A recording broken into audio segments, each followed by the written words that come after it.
The beggar stretched out a crumpled check worth 50 million naira. The young man froze, his eyes wide. What kind of madness is this? You don't even look like you can afford bread, and you're handing me a check only the richest in this city can sign. She didn't flinch. Her dirty face held a calm smile. It's real. Take it.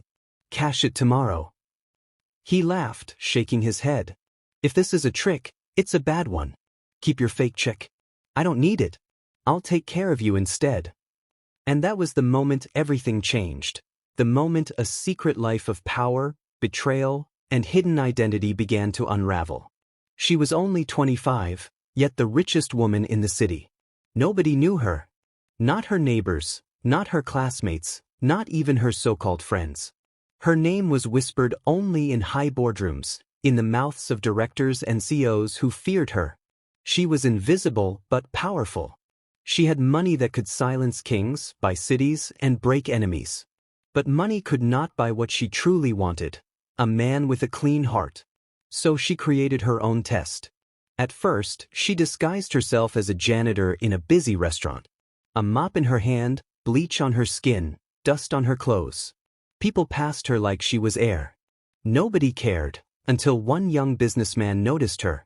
He smiled at her, spoke kindly, treated her like a human being.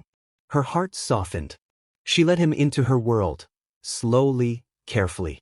They became friends, then lovers. She studied him, hoping he would be different. When he applied for a job at one of her companies, he had no idea she owned it. She pulled the strings and made sure he was hired. She even ordered that his pay should be higher than others. He thought luck had finally found him. He thought his hustle had worked. But after 1 year, money changed him. He started to look down on her. You and I are not in the same class, he told her one night. I need a woman from a rich family, someone with status. Not you. Her chest tightened, but she said nothing.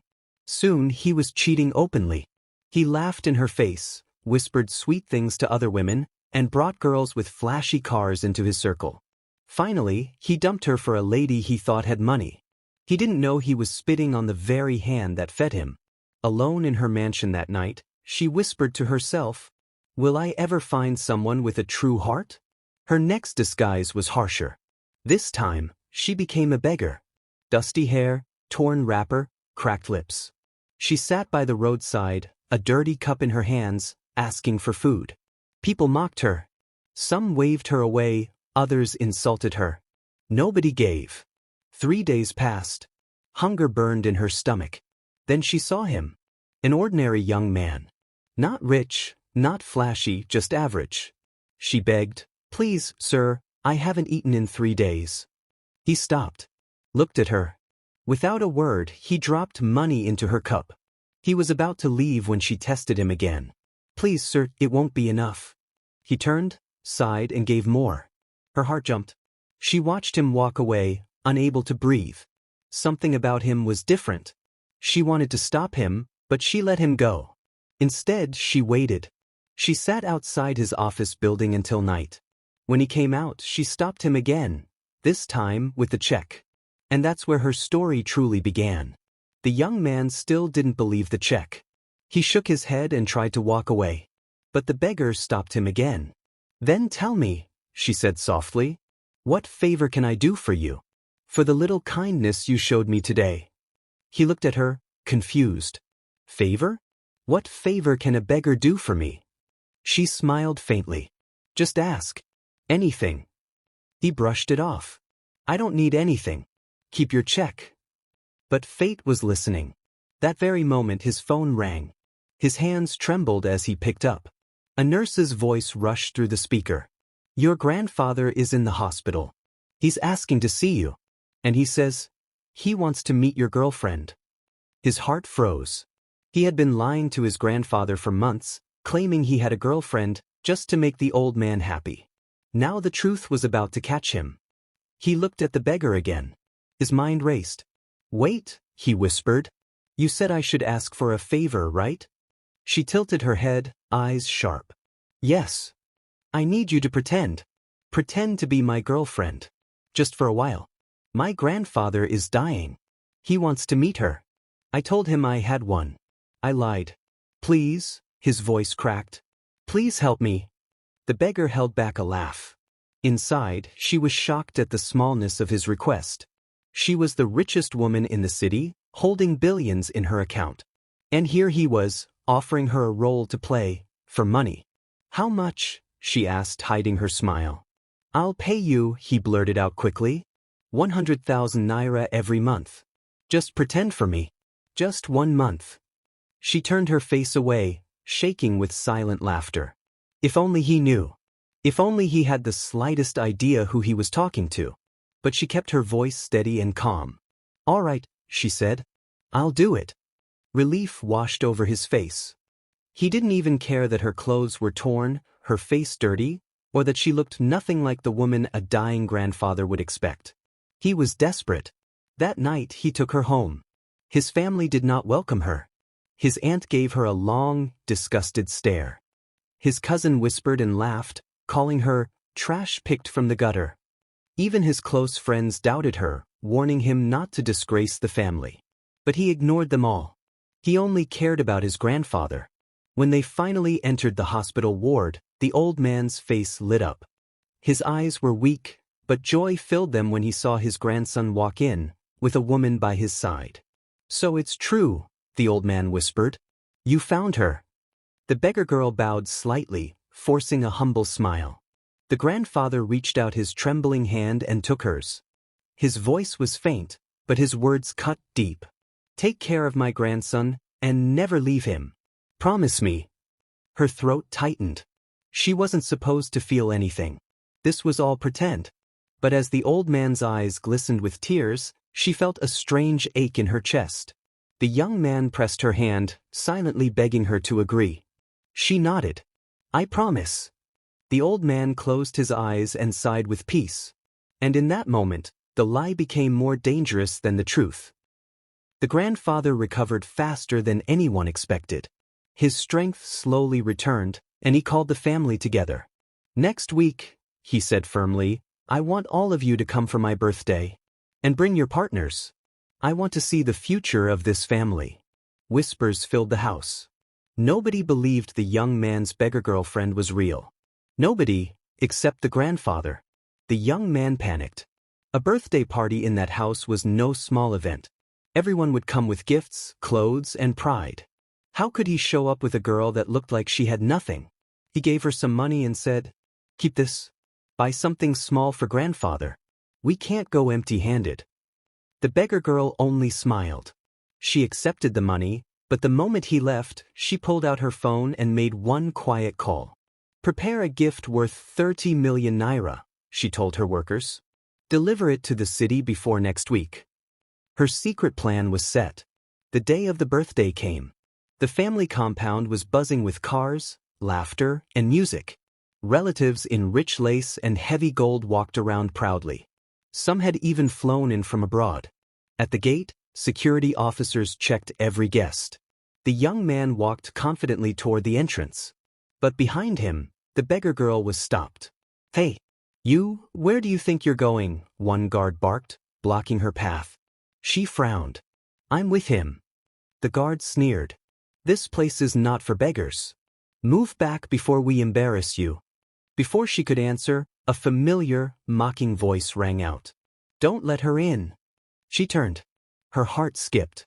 Standing nearby was her former classmate, one of the girls who used to bully her in school. And beside her, her arrogant ex-boyfriend, the same one who dumped her because she was too poor. They had come together. Lovers now. The classmate smirked. This one? I know her. We went to the same school, the same village. She's poor as a church rat. Don't disgrace this family event by letting her inside. The guards tightened their grip on her arms. Step back, madam. She pulled free sharply and hissed, touch me again and you'll regret it. The guards laughed at her threat. To them, she was nothing but a stubborn beggar. At that moment, the young man noticed she was missing. He turned back and saw the scene, guards harassing his girlfriend.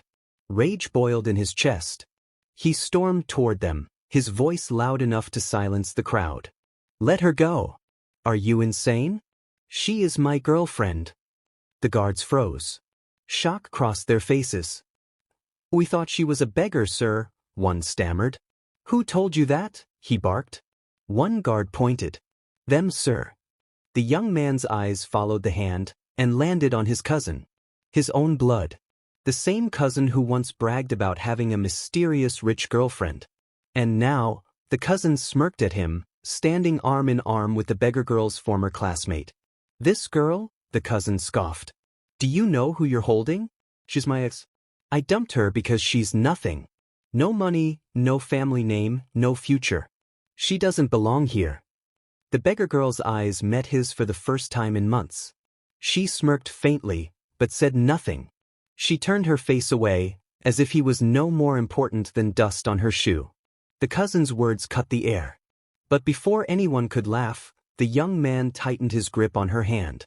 "You don't decide who belongs in my life," he snapped. "She's with me. That's all that matters." Gasps rippled through the relatives watching. Some shook their heads in pity. Others whispered, "This one must be blind." But the young man ignored them all. He pulled her close and whispered, "We didn't come here for them. We came for grandfather. Let's go." Hand in hand, they walked past the stunned cousin, the smirking classmate, and the laughing whispers of the crowd, straight into the party. What they didn't know was that the true storm was only beginning. The hall was bright with music and chatter. The old man, cheerful in his flowing white agbada, sat at the center like a king. Every chair was taken by relatives and well-wishers. The beggar girl and her boyfriend had just greeted him when, suddenly, the cousin and his girlfriend stepped in, faces proud, shoulders raised. "Wait," the cousin's voice boomed. "Before anyone sits, let us follow what is right.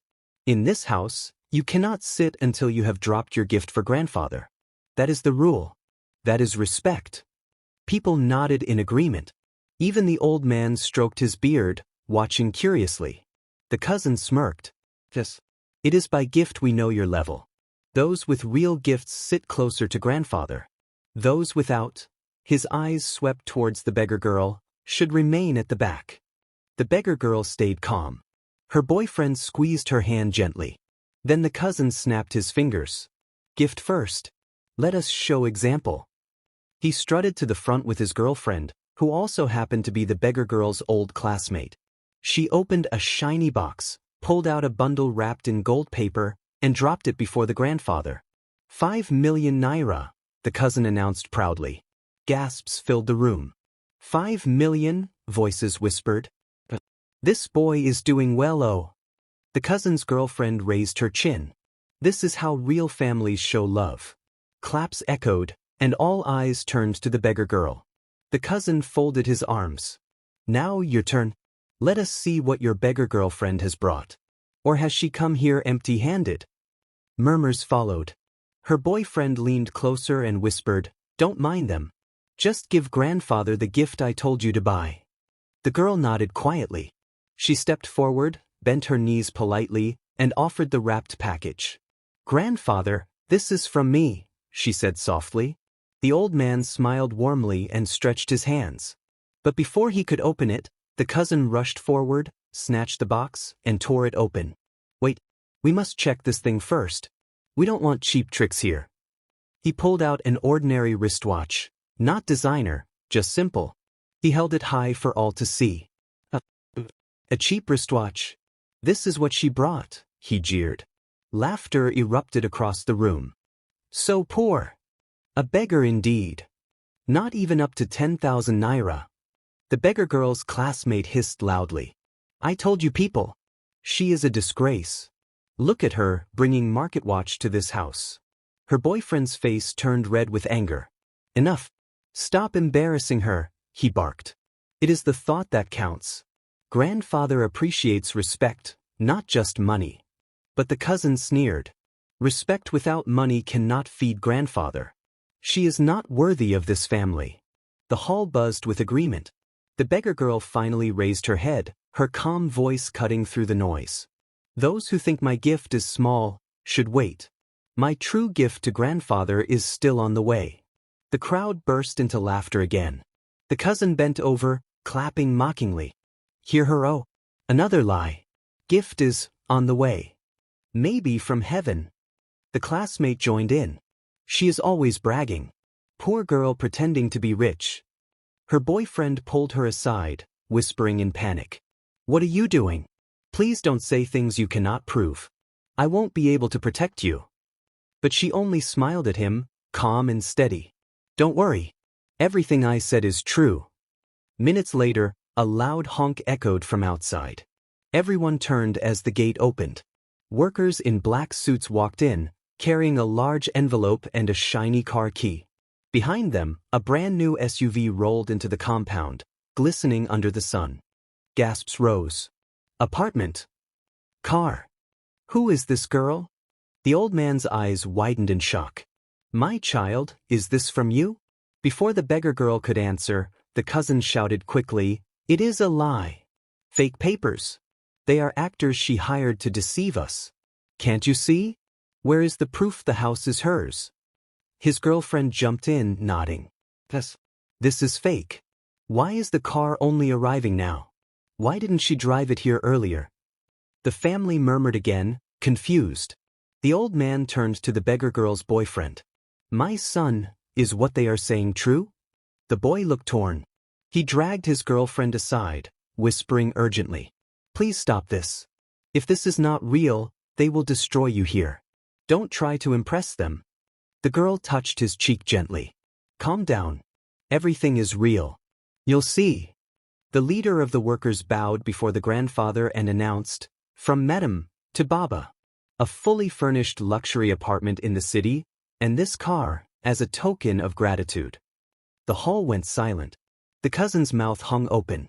The classmate nearly dropped her purse. The hall still buzzed in confusion. Some pointed at the SUV outside, others laughed in disbelief. The cousin folded his arms and smirked. So this is the game? Fake papers, fake car, fake apartment. Who do you think you are fooling? His girlfriend sneered, Yes.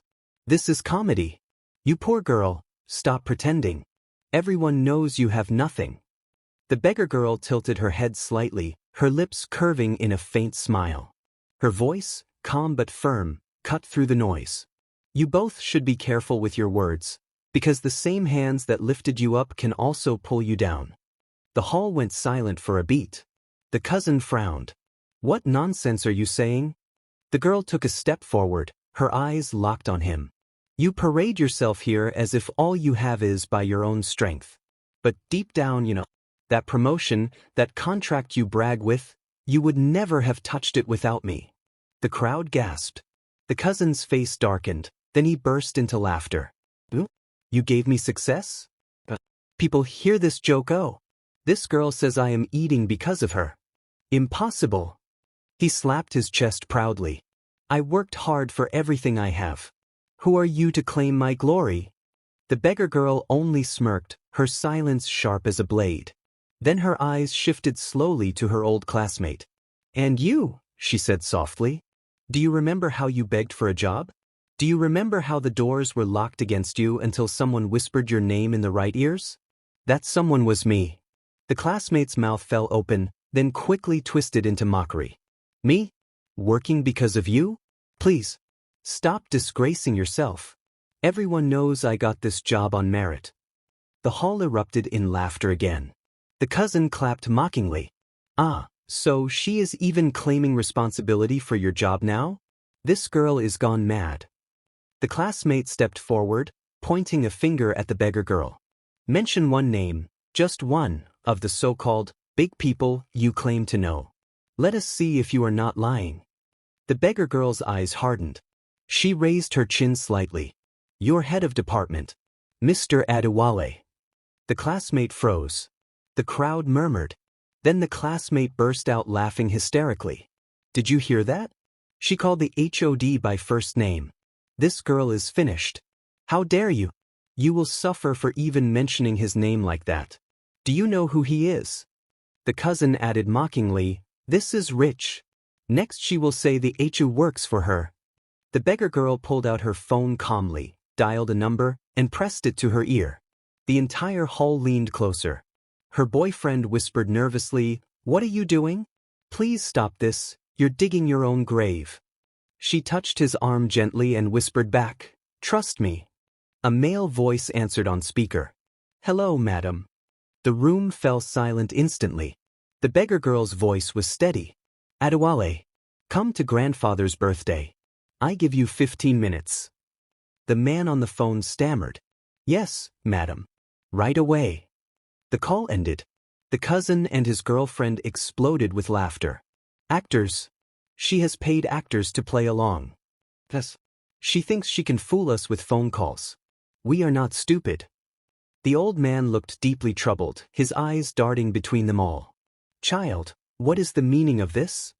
The beggar girl bowed her head slightly. "Grandfather, patience. The truth will arrive soon." The room buzzed with mixed whispers, doubt, disbelief, mockery. 10 minutes later, the heavy sound of a car stopping outside echoed through the hall. The doors opened. In walked Mr. Adewale, the real HE, flanked by 2 assistants. He walked straight to the beggar girl, bowed low, and said loudly for all to hear, "Madam, I came as fast as I could. What are your instructions?" The entire hall froze. The cousin's knees weakened. His girlfriend's jaw dropped. The classmate staggered back, clutching her purse. The beggar girl finally raised her head high, her calm smile now carrying weight. If the success you brag about was mine to give, and it can be mine to take away." Her boyfriend stood rooted to the spot, shock written all over his face. He whispered under his breath, almost trembling, This is the mysterious woman, the young billionaire everyone talks about? And she's my girlfriend?" His knees almost buckled, his dreams suddenly becoming flesh before him. The hall was dead silent, all eyes fixed on the girl they once called a beggar. The hall was frozen. Mr. Adewale still stood with his head bowed, waiting for instructions. The cousin's mouth trembled. This is a trick. It has to be." The beggar girl's voice was soft, but it carried like thunder. "Trick? Adewale, tell them, who do you work for?" The HOD lifted his head, adjusting his glasses. "I work for you, madam. You are my boss, the chairwoman of the entire company. Every department answers to you." Gasps ripped through the hall. Some clutched their chests. Others whispered, "Chairwoman?" The classmate stumbled forward, shaking her head violently. "No. This is impossible. She's a beggar. She can't even afford school fees. How can she be?" The beggar girl's gaze cut her off.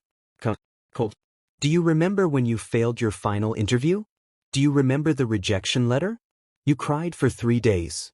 And suddenly, they called you back. Do you know who signed your approval?" The classmate froze. The girl's voice dropped lower, sharper. "I did." Silence. The classmate's face crumbled as the truth clawed through her pride. The cousin staggered, pointing an unsteady finger. No, you are lying. My contract, my promotion, my wealth, I built it myself." The girl's smile was razor thin.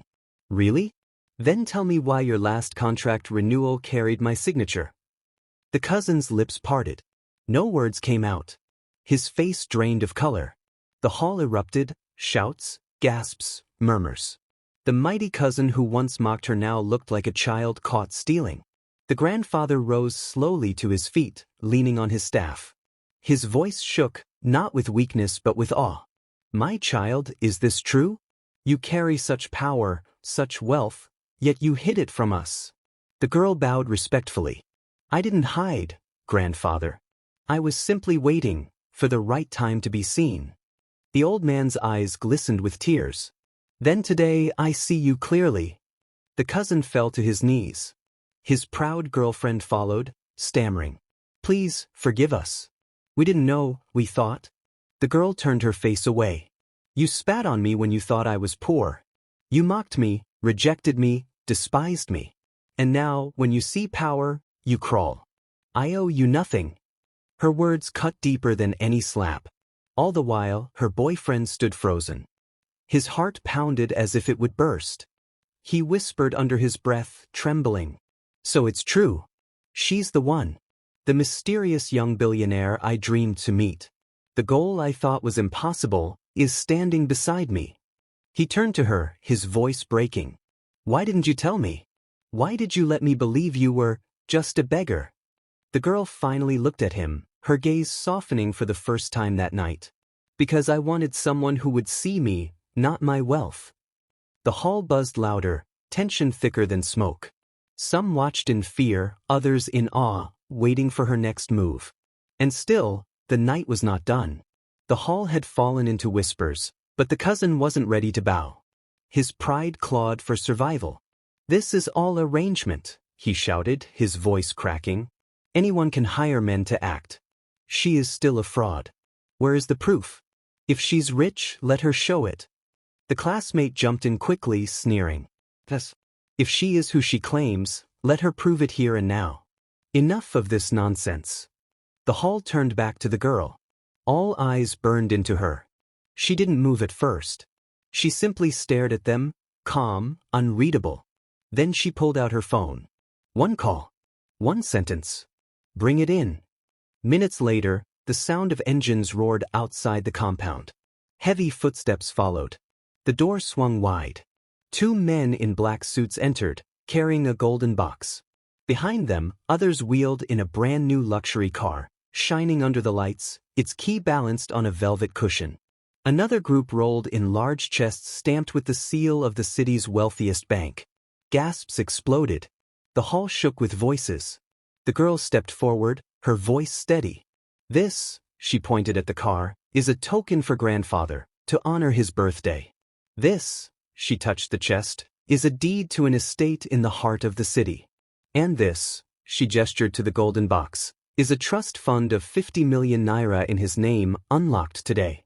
The grandfather's staff slipped from his hands as he stared, trembling. My child, this is beyond imagination." The cousin staggered back, pale as chalk.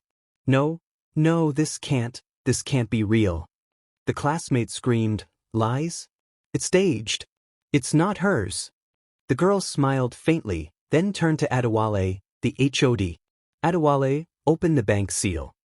Adewale bowed, cracked open the chest, and lifted the papers.